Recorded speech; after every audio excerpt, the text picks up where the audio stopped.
Watch them grow, perceive, devote. This is the seed, light the show. Watch them grow. Hey guys, Princess India here. Welcome to June, my friend. I hope you're doing well. So this is a collective reading that I'm doing for you guys, that which would be the collective. And yeah, did I say long time no see already? Because it's been a while since, we've seen each other. I'm saying that, but I really can't see you because I'm talking to a camera right now, but pay no mind to my happy pimple. I'm, using the whole positive affirmation thing to moving right along. So somewhere here, you guys will probably see, not probably, you do see it. I don't see it because never mind. But you guys will see a little video that's here, and that's of me shuffling the cards that are in front of me. Just to give you quick little context and background on this, because I don't want to take up too much of you guys' time, because this is just the tarot portion of it. If you're interested in more of the intricacies of why the spread has been done this way, or why I'm even doing it in the first place, you know what I'm saying? There should be an end card somewhere here, or if not, there is a link in the description box below this video that will take you to my other channel, which is called Woke Hub. And there, I'm gonna go deeper on this spread, like the non-tarot aspects of it, and all of the other stuff that it interlinks with, because this time for all of us, the entire collective, is a really, I don't want to say a great time, but it's a great opportunity, because of course, I don't really need to tell you anything about how, pretty much, the last couple of months have gone. But what is of utmost importance is that we're at the midpoint of the year. And with me just kind of talking with my mastermind group, which is a group of, my astrologer and my Reiki people and things of the sort, my numerology people who are specialists in different areas, and just kind of talking to them about the themes it is that we're seeing collectively. It was a very pronounced theme to me that I saw that relates back to the mythological story of Persephone, which in Greek mythology would be Venus. So I'm more or less looking at this from more of an allegorical standpoint. And the intention of this spread, of course, is to empower you guys, to give you guys an opportunity to be able to piggyback off of these Venetian energies for your own benefit, to reclaim your power and take dominion over the latter part of 2020. Why I think all of this is important, because it integrates into a lot of the whole transit thing we have going on. But like I said, I'm not going to get too much into that here. If you want more information on that, you can watch the other video where I go more into this. But that is why the death card is the center of the spread, because I feel that this being June 1st, this marks a proverbial epic transformation for all of us, especially with this eclipse that's coming on the 5th. And I think this would be really great information for you guys to have to incorporate into your own personal growth and development plans. You know what I'm saying? Anyway, so the first card that we have is the Ace of Cups in the reverse. And this falls into the position where we're talking about what it is that needs to be acknowledged in order to be changed in your life, right? So this is pretty much what's crowning our spread. So when we're talking about the Ace of Cups in the reverse, or even if I piggyback a little bit off of therapy for a second, like, real therapy, I always tell my clients that in order for us to enact any form of change in our life, any form of change, we first have to acknowledge that there's a problem. If you can't acknowledge what the issue really is, you're pretty much helpless to change anything. And that's just the God honest truth. I'm just saying. So in the context of the Ace of Cups in the reverse, what we're really talking about here is emotional disappointment. We're talking about depression. We're talking about, if we put it in the context of you and another person, it would be an unfulfilling relationship. We can be talking about emotional disappointment, burnout, anything in the emotional realm that's, I don't necessarily want to say low vibrational, but anything in the emotional realm that falls into the melancholy category. It's, you know, self-loathing and things of the sort. Now, when we're saying this is something that needs to be acknowledged, then what we're talking about is these are emotions and these are feelings that you have going on inside of yourself that you're not acknowledging, right? So if there was a breakup in your recent past, or buku breakups, or disappointment with a friend, whatever the case may be, even if it's something that goes back to the what do you call it? The Scorpio full moon in May. It was in the beginning part of May, like the 7th or something along those lines. Even if it's something with that, and I also want to say with this too, this could actually go as far back as, and I'll talk about this more in the other video, November 26th, 2019, right? Not specifically that day, but anywhere around that, the latter part of November in 2019, things that transpired then are kind of coming to a head, or a lot of that has a lot to do with what's kind of coming up for a lot of people now. But most importantly, when we're talking about changes that need to be made, there's a need to acknowledge one's emotional disappointment, one's depression. And I always tell you guys that if you do feel depressed or anything in the emotional realm, it's imperative for you to holler at a therapist. This is why we partner with BetterHelp. Enough of that, moving right along. So the next card that we have, we're talking about how it is that you take your power back. And we have the Lover's card and Venus popping up all up in our face. Like, she's like, I heard y'all was talking about me, so let me hop up in her. You know what I'm saying? So anywho, we're talking about with this card is how it is that you take your power back despite what it is that's happening externally to you. Now, what do we mean by that? We mean things that you don't have the power to change, because, you know, the old colloquialism, the only thing that we have the power to change is ourself, right? So we can't change the state the world is in. We can't change what other people are doing, but we can change us.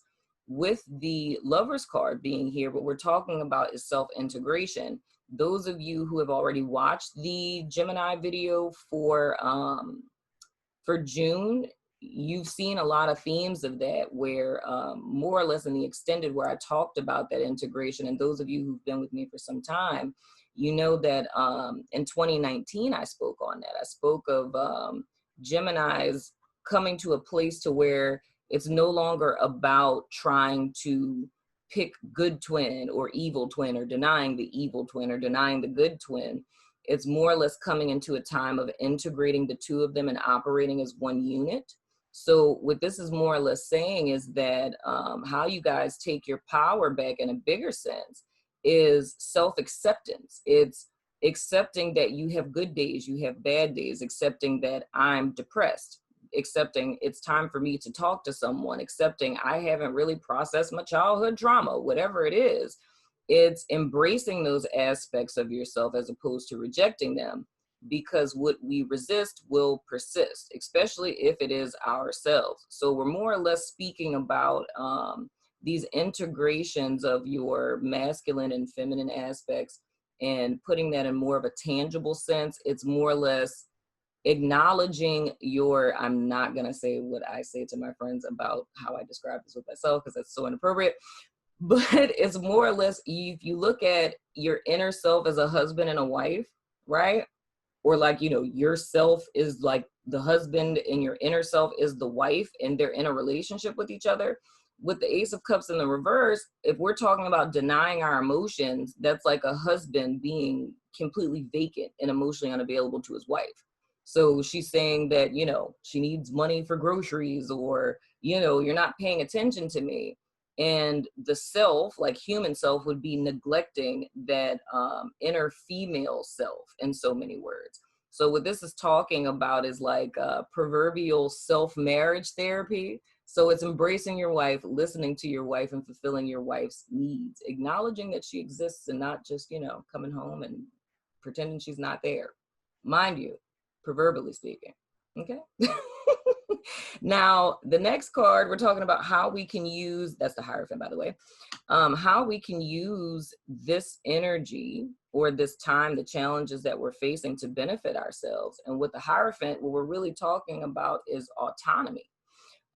What I feel with this is more or less that, and I've spoke on this before, cultural mandates for happiness is what I call it. With us kind of being in the state that we're in, where we've been isolated from each other, from people that we're closest to, it's been a lot of time for us to kind of reflect on life. I've noticed with a lot of people that having to reflect in that manner and not having very many distractions, a lot of people have come to a place of realizing that they're not really happy or comfortable or content with their relationships, with their life, with what they're doing with their life, what have you. So more or less how you can use these challenges to benefit you is taking this reflection time with Venus in retrograde, aka reflection, you know what I'm saying, to really look at yourself. Not just yourself, but your life, you in relation to other people and your belief systems and habits and attitudes and, you know, beliefs, so on and so forth, and seeing how these things are benefiting you. If they're not, these are things, going back to our death card, things that we would want to allow to die because they're things that are no longer benefiting us. These are things that we would want to throw into the proverbial fire and not carry forward. So it's more or less, it would be advantageous to really look at what it is that you're trying to align with. Like, what is that cultural mandate, or what is it that you're conforming with that isn't necessarily your own belief system? Because this would be empowering you to create your own belief system. And I'm not saying like start a cult or anything like that. But I'm saying what resonates with your soul. What do you believe about life? What do you believe is reflective of your truth and aligning with that? So if I were to use a hypothetical situation, it would be, say if there's a woman and I don't know, she's in her 40s and she's never had kids and doesn't really desire to have children. She wants to get married, but is not really into the whole kid thing. And her family is, you know, guilt tripping her and shaming her and making her feel some type of way because she doesn't want to have kids, implying as if something's wrong with her, like as if she's defective or that she needs some sort of help or something like that because she doesn't want to have children. And it's that person internalizing that judgment of other people and thinking, well, wow, maybe something is wrong with me because I don't want that. Now, how you take your power back from any challenge you're experiencing is not allowing another person's truth to be your truth, because all of us have our own definition of what truth is, and what works for other people may not necessarily work for you, nor are you required to align with that. Clarifier, we're not talking about laws and things of the sort. You know what I'm saying? It's like, drive the speed limit. Don't go do, you know, cray things. We're not talking about that. It's more or less in a cultural sense, like a personal life, everyday sense. There's traditions in all of our families and all of our cultures that by default, we align with the status quo, if you will. You know what I mean? So this is more or less you having the opportunity now to question what you used to accept without any question. You know what I mean? And asking yourself if this is really working for you. For others of you, this would fall into the realm of you using this challenging time to grow deeper in your spirituality. So it's more or less coming out of that sensory consciousness, if you will, which is how we're all born, aka the Matrix. You know what I'm saying? It's coming out of that mindset and allowing yourself to push deeper to see what this thing called life is really about, right? Now, next card we have is the King of Cups in the reverse. And this falls into the position right under our transformation card. And this is specifically what it is that it would behoove you to allow to die so that you can receive something that's more in alignment with your Venetian truth, right? Because going back to Venus for a second, the Lover's card, we're talking about desire, right? oftentimes when this card is described, it's a choice card, right? And it's like, you know, head over heart decisions, things of the sort. But I see it a lot deeper than that. The Lovers card is really about a moral choice. And then moral choice is a choice to ascend out of sensory consciousness and to elevate to the higher mindset, that Christ consciousness, golden aura perception. However, in order for us to ascend to that mindset, it's a temporary fire, you know, like the whole phoenix rising from the ashes type of deal. We have to go through this proverbial fire of hell, the valley of the shadow of death type of deal, in order for us to be refined. All impurities, all things that aren't in alignment with our highest truth, right? Which is that higher level divine consciousness. It's a, like autonomy to me is a true state, like self-governing, but it's a true state of living by divine law, which supersedes all law, but all law is in accordance with divine law, if that's making sense, right? Gotta listen with them spiritual ears. Moving right along. But what we're talking about here is the major block of what it is that you would want to throw into the proverbial fire, what it is that you would want to die to and allow something new to come in with this King of Cups. We look at this. This is the mastery level of the suit of cups. This is the beginning level of the suit of cups. You know what I mean? So that says to me that the major transformation that's happening for the collective is an emotional one. Because this says to me that there's personal disempowerment, like the thing that has taken one's power away is their emotions. So it's how one is feeling or not acknowledging how one is feeling. So it's not to say that like, oh, so should I not have feelings? Absolutely. Feel your feelings. However, when you allow them to have dominion over you and your experience and guide your life, your choices, and how you feel about yourself and how you feel about life in general, that's when you become disempowered to your emotions. And that's not the case here. That's not what we want. If we piggyback on these two major arcana cards we have up here with the Hierophant and the Lovers, and we kind of excel a little bit, we'd be going to the Chariot card. And the true victory of the Chariot card is mastering your mind, right? It's your heart space controlling the mental space.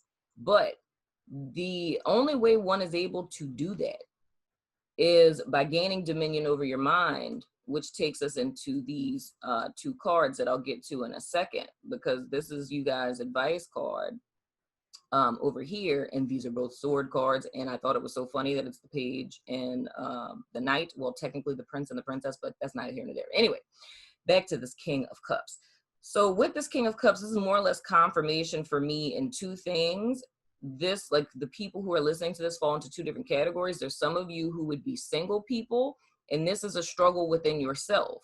It's feeling depressed, it's feeling downtrodden, it's feeling not enough, it's one's self-esteem being challenged, or not feeling that you're equipped to do that which that you desire, you know what I mean? And then on the other side of that, it's and to each its own, get in where you fit in. But with this card, it's also speaking about emotional manipulation. But for some people, it can be malicious intent, but for others, it's more or less fear-based. It's a desire to control others in situations because it's a fear of vulnerability. So it's not speaking one's truth, right? Not being honest, and it's kind of trying to long-range maneuver things around. And that's why I say it falls two ways, because for others of you that are partnered, this could be a partner, whether you're male or female. This could be having a pattern of dating people that are emotionally unavailable, or a pattern of dating people that are emotionally manipulative. Going back to my single people side of this, this could also be inconsistency, like not being able to be consistent with other people because one's perception of themselves is consistently fluctuating. Some days you feel good, some days you feel bad, right? Which is normal. But this is the telltale sign, and a little, side note of when you know it's time to go to therapy is when how you're feeling right? Or what you're struggling with starts to affect your daily life. So it's one thing to, you know, have good days and bad days. Some days I feel sad. Some days I feel ugly. You know what I'm saying? Some days I feel like this, but you're still going to work every day. So you go to work every day. Some days you feel like shit. Some days you feel great.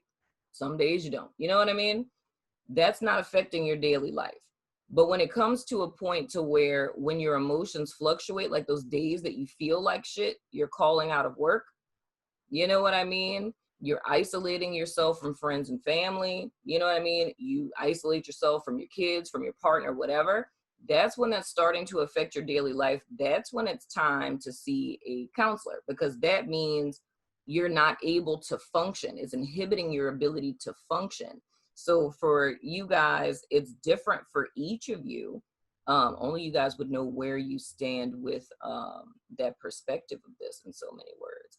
But that's really what it is that you would want to offer up into these proverbial fires of transformation, because it's the spending a lot of time on the darker side of emotions, the lower vibrational side of one's emotional world, ruminating a lot about past things that have gone awry, and not taking action on things that you're really desiring, like what it is that you really want, or not knowing what it is that you want and just kind of staying contented and settling for, you know, what things are at present. So this is what you would want to offer up, proverbially speaking, so that you could receive what the King of Cups represents in the upright, which would be, you know, emotional stability, artistry, mastery. And with this also, I can even see with the Ace of Cups in the reverse, and the King of Cups in reverse, on a very mundane level, it could be a creative block, you know, like a creative block or like writer's block. And that still has a lot to do with not acknowledging how one is really feeling, or something that disappointed you and not having processed that yet, if that's making sense. I hope that that's making sense, y'all. You know what I'm saying? But anywho, our last two cards, we have the Prince of Swords in the reverse, and then we have the Princess of Swords. The Prince of Swords in the reverse, that's in the position of what it is, of how you can make the most of this time frame in accordance with your advice for moving forward. And it's more or less, both of these being sword cards lets me know that this is the pathway of how it is that you guys gain dominion over your emotions, like how I went to the whole chariot mastering the mind type of thing. We live from a heart space, right? That's the seat of your soul. However, your mind is a tool that's to be a servant to you, not for you to be in service to it. When we are struggling with emotions like this, our mind ends up becoming something that we're a servant to. So whatever it thinks, we're going to think it. And then if that affects our emotions, then what we feel, we're going to feel it. And then the cycle just keeps on going. So with this, this Page of Swords in the reverse, with one thing I want to say too, because it's kind of reminding me of this eclipse energy, is be wary of, you know, gossiping and lies and things of the sort. With this, little stalker behaviors, leave that alone. I'm just saying, like an obsessive kind of energy, you want to be conscious of that. But on the other side, this is more or less giving me insight into how do I want to say it? The root of the fear that one is feeling. It's like, this is a very disempowered perspective. But, you know, I mean, that's understandable. It's no big deal, because it's something that can easily be switched around with this Princess of Swords being here. But it's being afraid to speak your truth. So this would be saying to me, a person who, this is like a person who's in a box. And it's like a lot of your life, whether it's the relationship that you're in, the job that you're at, just the life that you're living, it's a life that was never intended to belong to you. You know what I mean?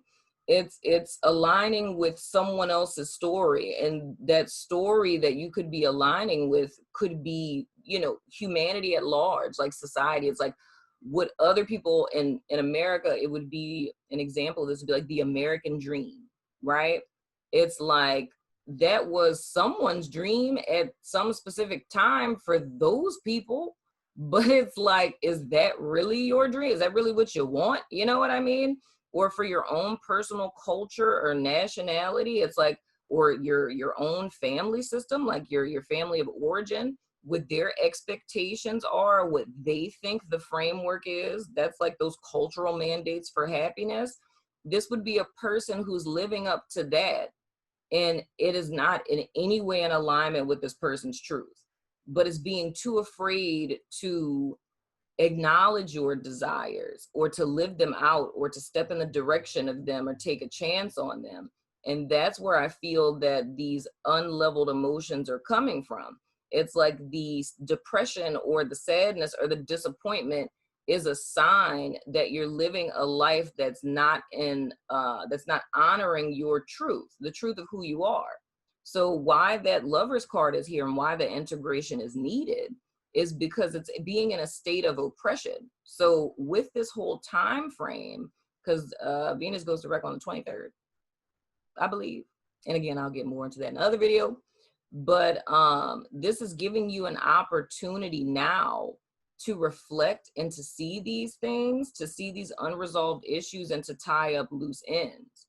Because these two cards are drastic differences of each other. This is a person who has no idea what they want or has an idea of what they want, but is too afraid to assert it, too afraid to speak up, too afraid to ask for what it is that they need.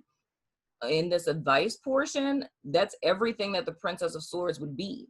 It's someone who asserts their will, that knows who they are, know what they want, that love themselves, that's confident, right? And is gonna go after and in the direction of what it is that they truly want, need, and desire without question, right?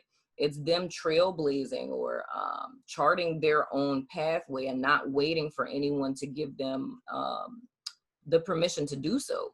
And it's a person who uses their mind to utilize our greatest superpower, which those of you who are at the Purpose RX webinar, y'all know that we were talking about that with Venus energy of your desires being the secret sauce in so many words.